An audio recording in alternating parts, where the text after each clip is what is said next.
Nika must have lived long enough to see his grandchildren, for we see him distributing gifts on 12 of them. The most interesting fact about the tomb is that it dates back to 3000 years BC. The collection of rock-cut tombs in Fraser Hill in Elminia comprises interesting scenes which date to the Old Kingdom. One of them is the tomb of Nika II, which lies close to the tomb of Nika I and is actually older than the first one, but was left unfinished. Its owner ordered the preparation of the other tomb where he was actually buried, and consecrated this one for his father and mother, whose statues are carved inside. Nika holds in his hand the hieroglyphic symbol called Meri, and it simply means I love. The man with such a big heart didn't forget his elder son, Emery Efanch, who is supposed to be the most important child among the other children and the right hand of his father.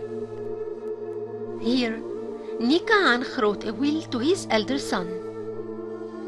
The will states that he is going to be the high priest of goddess Hathor in her temple after the death of his father. Then comes the turn of his brothers in the will. The son had to include his 12 siblings in the services of the temple. Each of them should supervise the service 1 month under his main supervision. Nika was himself the high priest of goddess Hathor's temple, meaning that he was performing the duty of the king, who was a high priest of all the temples in Egypt. And since it's practically impossible for him to be at all places all times, he deputized one high priest for each temple. Nika was proud to record that on the walls of his second tomb, for we read here the word Rech Neterhem, which means the royal priest known by the pharaoh.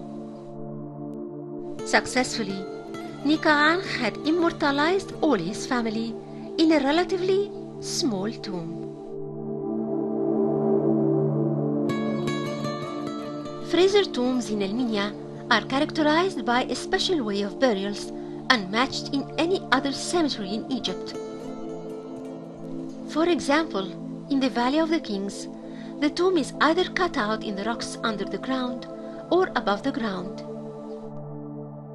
In both cases, the burial shafts exist within the tomb, or the tomb ends with a burial chamber where the sarcophagus of the deceased is placed.